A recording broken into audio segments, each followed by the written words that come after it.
Yo, what up? It's your boy, God's Inc., host of the Words I Never Said podcast, a podcast specifically designed for poets like yourself. Come kick it with us on your favorite streaming platform weekly. We gonna talk to other poets. We gonna have spoken word tips. We gonna have jokes. Oh, yeah, I definitely got some jokes for you. Come kick it with us, man. Sponsored by the Inc. magazine, the Words I Never Said podcast, specifically for poets. My God, Becky. Can Miss Becky please raise her hand, bro? You better call Becky with the good hair. Yo, what's good? It's your girl, Becky the Poet, and welcome to my podcast of Spoken Words. You guys are like, damn, Becky, where you been for 2-3 weeks? Not here on this world and earth. But today we have a special guest, as you see. Introduce yourself, special guest. My name is James Johnson, owner of Tailored Penguin Media. So I want to know, why Tailored Penguin? Why does this penguin have to be fancy? Well, penguins are fancy. They're always dressed for the occasion. But when I was deciding what I wanted to brand myself as, one of the things that came to mind was, one, I wanted to be memorable, and I wanted to be specific to the individual that I was catering to. Right. And so that's where Tailored came in. Penguin came. It's more of a deeper explanation in that when you look at penguins never are by themselves. They're always collectively with each other, and they're always collectively working towards a common goal. So my common goal, and the goal that I wanted to work with others and collectively work towards just being successful in whatever it is that we were doing. So visually telling those stories. So I know you do a lot of videos. You're doing this docu-series. If you haven't found out about it, or check out his Instagram IGTV. Yes. So I'm very curious. Out of all these platforms we have, YouTube, Facebook, etc., why IGTV? I'm actually posting dual. So when I actually post to YouTube first, and then IGTV. My goal behind that was just maximizing both platforms and building from both. My YouTube is not as, I'm not as consistent, and if you know anything about, posted on YouTube, your consistency definitely matters. Mm-hmm. And so, because I was posting consistently on Instagram, and not on YouTube, I said, you know what, let me just post on both, right? So that I can bring people together, right, in that regard. IGTV is relatively new too, and long form content on the platform hasn't really picked up steam, because the attention span on IG is fairly short, 60 seconds. Mm-hmm. So with knowing that, I wanted to, when it does start to pick up, I wanted to already have my content there. Right. So that, people could go from one platform to the other. That's nice. I will say IGTV I have not taken advantage of. I tried on Stay One Up, Never Two Down. Didn't work out very well for me. I think at one point IG tells you to stop. You have a limit of how much you can upload. You can upload more through your laptop than you can on your phone. Yes. And it gets a little bit complicated because it's how much is too much? Can you upload a 30-minute IGTV video? You can upload up to an hour, actually. But who's gonna watch an hour long? Exactly. Which is exactly why feeding into the market. So I usually just keep it at the same parameters as YouTube, 9 to 10 minutes. And what I've found on Instagram is that, if someone's interested in, what you're doing, they're going to watch, Right. whether it be on YouTube or Instagram TV. So I just, I posted both, and, I don't keep it longer. I don't make it longer than 10 minutes. And I think that's important because, Well, when I first started like the arts industry of poetry and poetry videos, doing like kind of like music videos ordeal, I realized the video is 2-3 minutes long, and there's a lot that you can, as a videographer, that can fit into that. Even when it came down to podcasting, I learned that you can talk a lot in like 10 minutes, and I didn't realize that you could do so much, because sometimes when I run through my poems really fast, I'm like, that only took 1 minute, but I said so many words. Like, how did that happen? So it just amazes me how much you can put within a short amount of time, but people think it's like so little. Yeah. Even sometimes when I request for a videographer, they're like, how long do you want me there? And I was like, I don't know, 4 hours.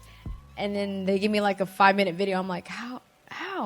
It's like, but it's. I think it's beautiful. I think it's amazing. I love your docu-series. Thank you. I love the people you chose. I love how you told their stories.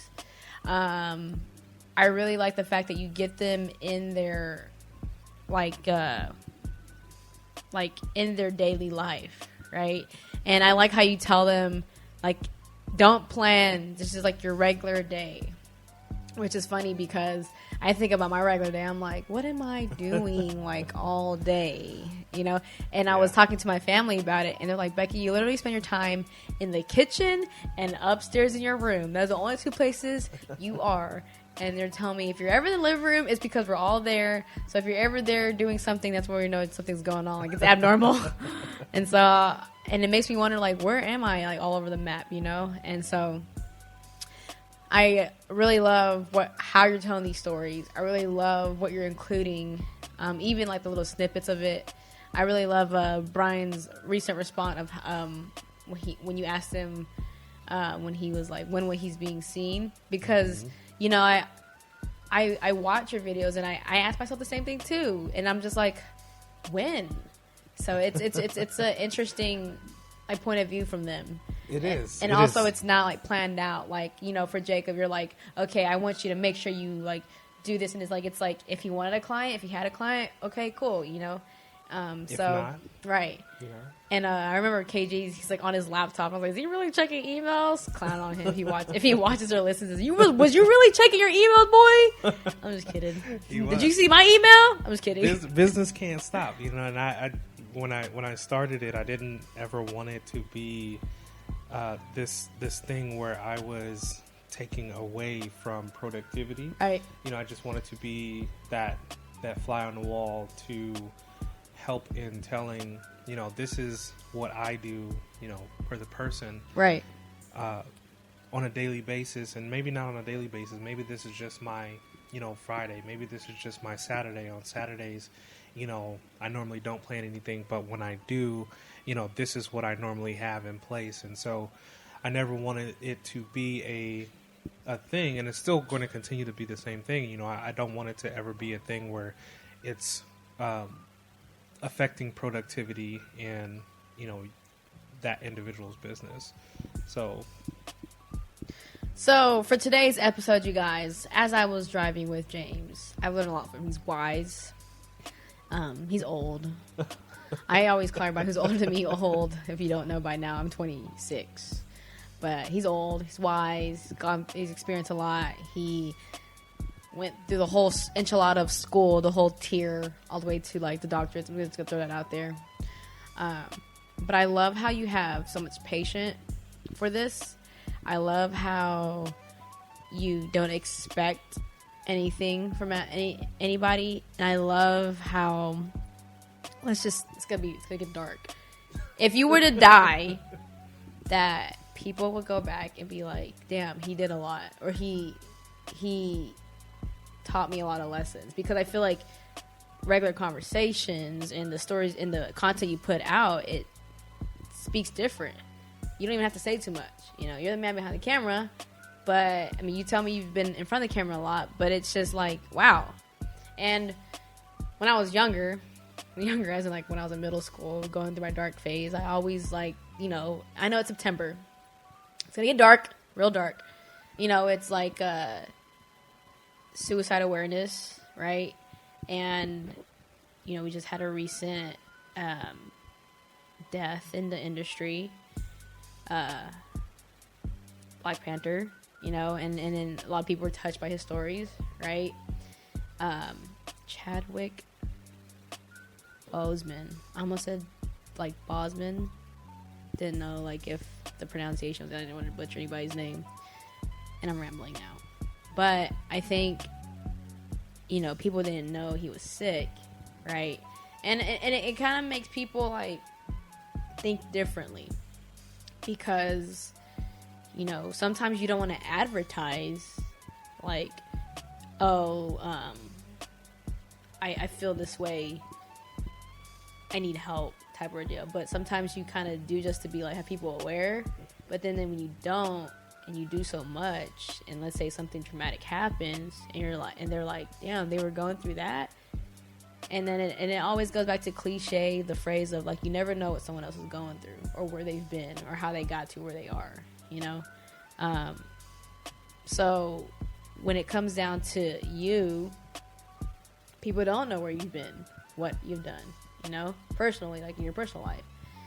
How and if you could just describe yourself and how far you've come on your journey and what you have for your future, how would you describe that? Interesting. She's like, everybody always says that. They're like, damn, I wasn't expecting these questions. No. It's a very good question. I would say that, you know, I do what I do not for anyone else except myself, and to be an example for my son. And oftentimes you hear about a lack of example when, you know, people who strive for success, or, you know, strive for a certain level of just notoriety, you know, you always hear that story, you know, on some degree. And I don't want that to be a story for my son. Right. You know, my son, you know, he'll grow up and he'll do whatever it is that he will do. And he'll have, you know, the love and support of his mom and dad. But I don't ever want it to be a story that he tells that he had a lack of example. And so all of my accomplishments have been focused on that. How can I be the best example for, you know, not only just, you know, for my son, but just for people in general. Right. You know, just being a good person.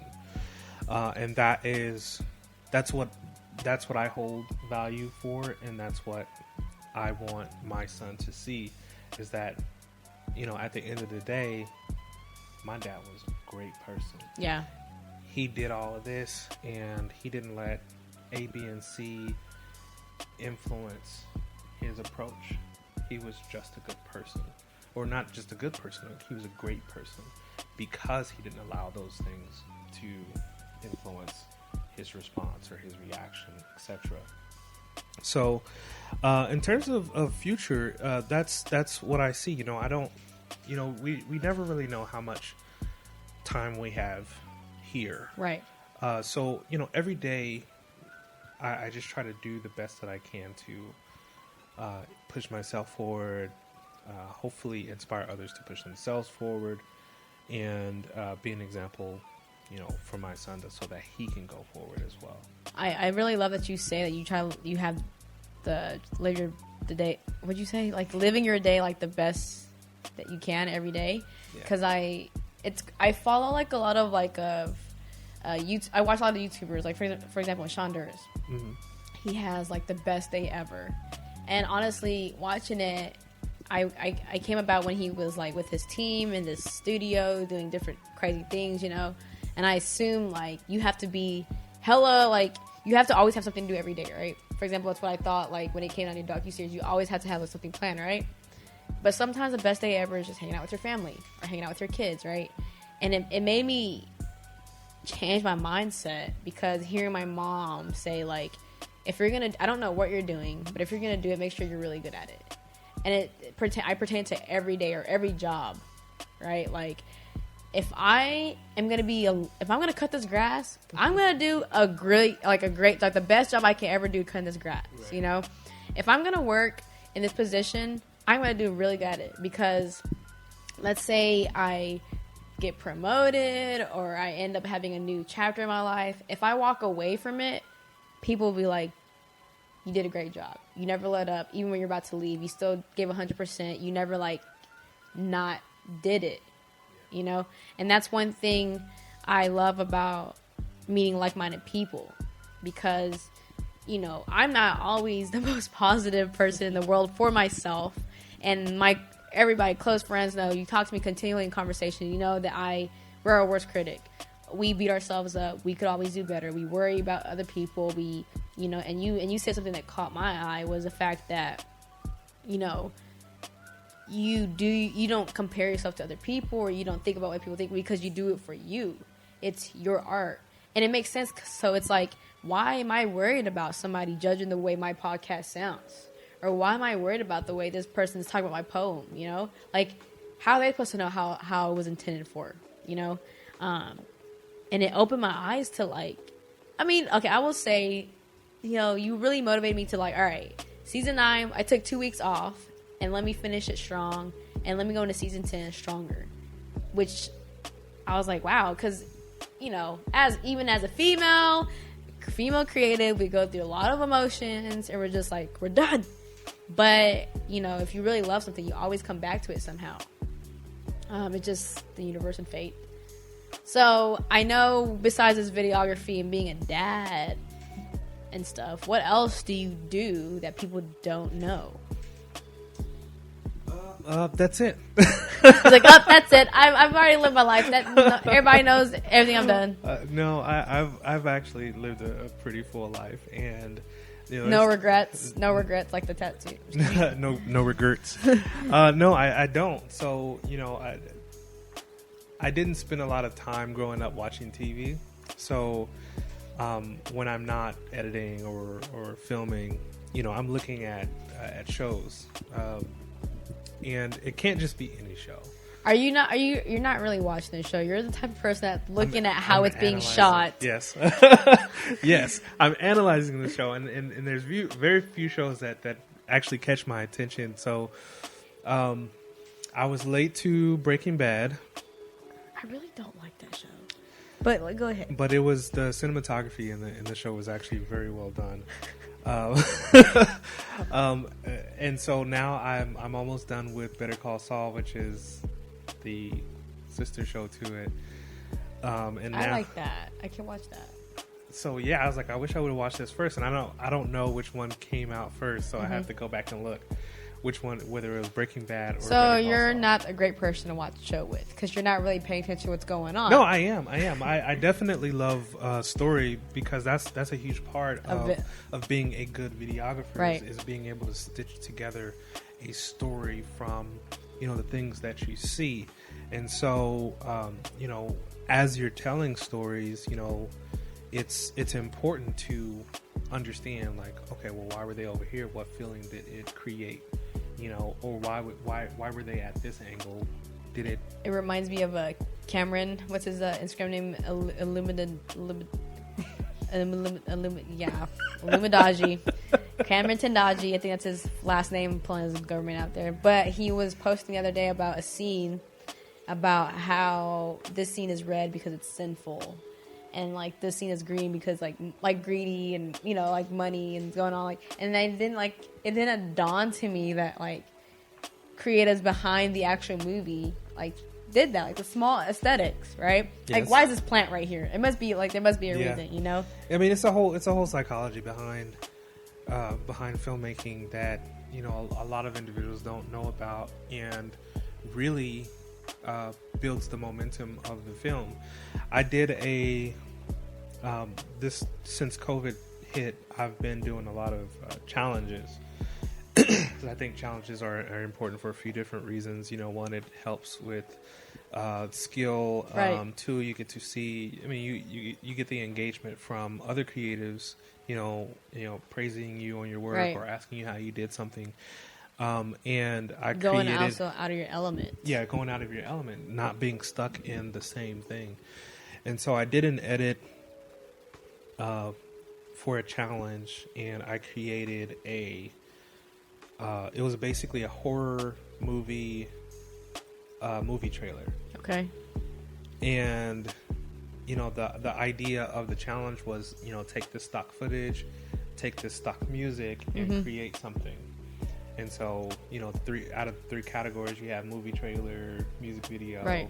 or commercial. This being the second time I participated in this contest, you know, last year I did a music video, or I did an ad, and this year I wanted to do a movie trailer.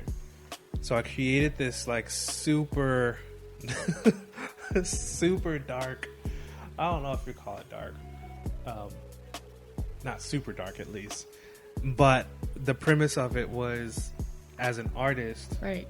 you know, we can get into this habit of perfectionism. But if you obsess about it, then it can become a dangerous habit. And so that was the whole like premise of this movie trailer that I created. Yeah. And you know, I was super proud of it because, you know, you have to pick like random like clips that all go together. So I was excited about that. Check it out if you haven't seen it already. I will say I watched this guy. What's his name? Daniel Schiffer. Schiffer. I Yeah. apologize, but he has shot a commercial for this pizza thing I saw, and he sends it off to Fiverr for them to do the same thing. Charges Yeah. different prices for Fiverr. I saw that video. And I was like, it's interesting because as a person who's not a videographer, I'm like, they all look the same. Like, oh, he used a different scene. But a person who is a videographer, I'm pretty sure you're looking at like, oh, I see what they did here and what they didn't do. And you know what was amazing is, of course, the one that would cost the most, like, looked good for him. But then I was like, why? And I kept watching it over and over again. I don't know why, but these stock footages that you guys choose from, it's amazing how you guys can create like something out of it. Yeah. Like I know, like for example, I watch all these dope videographers like Peter McKinnon, all these, and I'm just like, it looks so good, but I realize there's a lot of work that comes behind it, and you kind of just have to have an eye for it. It's kind of like a DJ. If you don't transition it right at the right tempo, it's not going to sound correctly. No. Like iMovie, I can't keep using the crossfade transitions.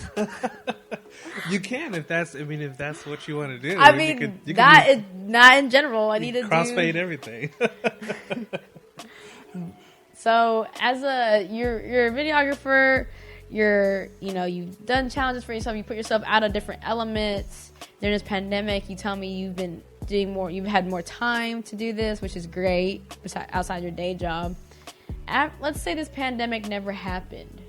How far did you like? Where did you see yourself then without this pandemic? Like, let's go ahead and think about what if.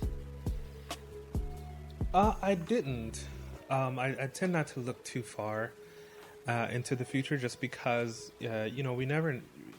Going back to our points earlier, we never really know how much time we have. So, I just try to maximize each day. What I would like eventually is to, have a production studio where people can come and, shoot music videos, commercials, sort of like a rented space. Would you still be doing it, or you just want to own this place? I'd want both. So I'd want to have both a studio that I can rent out to creatives to do their work, as well as myself, and then just keeping on the same path and pace. I think even with the pandemic, even if it hadn't happened, I think I'd still be where I'm at now. Nice. Just simply because, yes, I may have more work that comes in, but right. I still think I'd be where I am. I just lost my train. It's okay. I will say I admire your work ethic. Just Thank sitting you. in a car with you for like 3 or 4 hours already, and just talking to you and having conversations. And you know, I'm stuck in the world of trying to accommodate to old traditions and also trying to adjust to Americanized mentality and also myself. Like, what do I think? You know. And I love talking to people who experience it all, who see life in a different perspective. As for like I told you before, like I breathe and I stress. Am I breathing too fast? And I gave you the whole description of like the windshield thing. But I will say, you've allowed me to want to be more patient with myself and with, I guess, taking it easy when it comes down to myself, which is something that we all struggle in. We neglect ourselves a lot because we are working in fields where I have to be a music artist, I have to accommodate to these listeners, I have to be a videographer and accommodate to my clients, right? But at the same time, you still have to stay true to who you are. So whether you're doing a podcast or anything, I feel as though why you started is why you should always do every episode, or why you should do something, right? Whatever it is, because I feel like if you try to accommodate too much to the public eye ran your show, and then you leave off with like, all right, I'm done with this, moving on to something else, and then you just wait for another person to criticize you, and you're just like, all right, going on to the next thing, you know. If you could speak to the world right now, well, you are speaking to the world. What are 3 things you would tell them about living their life, continue on, without having to leave the world with regrets, like the shoulda, coulda, woulda? I'm making him think. You are making me think. I would say to just be better than you were yesterday. Self-improvement is the best improvement because you're building yourself up to be in the eyes of someone who you inspired. So going back to me being an example for my son, today I have to be better than I was yesterday, and then tomorrow I have to be better than I was today. And so regrets, I don't believe in it, because if you wanted to do it, or if you didn't want to do it, you wouldn't have done it. You know what I mean? Right. And so a regret is surmised by the fact that you may be ashamed that you wanted to do it, and now the regret is in the forefront because you're like, oh, I really wanted to do it, but I didn't want to. Maybe I didn't want it to turn out this way, or maybe I didn't want people to look at me in this light. Mm-hmm. And so, me personally, I don't believe in it. If it's something that I want to do, I'm going to do it. I'm not going to be ashamed that I did it. Right. But just be better tomorrow than you were today, and be better today than you were yesterday. I like that. Very simple. We hear it all the time. So I'm going to hit you with the left throw, of course. So let's say today you don't feel like being better than yesterday. Like today, like I just want to just do nothing. I want to. Then you rest. You rest. It's not a constant. It doesn't always have to be a constant. Because you still need to rest and relax. And there's days that I don't want to film. There's days that I don't want to edit.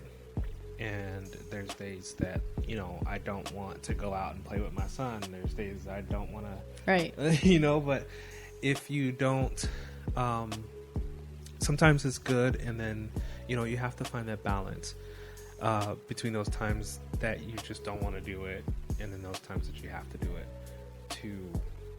to make that progress forward. listening. I feel like if I go back and listen to my podcast, there'd be like every other episode where it's like balance, patience, and self-improvement all the time. I feel like those are the main three things that this podcast is about. I feel like in general we need to be reminded to keep things aligned, because of course if you're doing too much, you're going to be uneven and you're going to fall apart sometimes. But there are times where you can take something off on one side and it'll outweigh the other side, and it'll just somehow, the scale, Libras. Yeah. I'm just kidding. Balance is important. But I will say, I am so happy we had time to do this. Yes. We started really early. We did. And I'm happy that you're here. I know in the future we'll be seeing each other a lot. Yes. Once I see you once, I'll see you again. Thank you so much for coming on the show. But thank you for having me. Give my listeners and viewers your social media. Where can they find you? And if you want to give them your email, you can. And before he does that, you guys, you should subscribe to this video. Then go to Spotify or Apple iTunes, whatever listening platform you like, or even SoundCloud. Share this episode with somebody else. They don't have to be a videographer. They could be like another creative. And then you, and I don't know what you should do, but thank you for doing it if you did. The same thing. Share, like and share. All right. Go ahead and give your social media. So you can find me on Facebook, YouTube, and Instagram. Primarily post on Instagram. That's where you see a lot of my work. At Tailored Penguin, and it is the same across all platforms. So if you search for Tailored Penguin, I will pop up, and it is literally a picture of a penguin. Can't miss it. I'm glad he was able to get it on all media platforms, because Unspoken Words podcast was not available on all platforms. All right, you guys, we are out.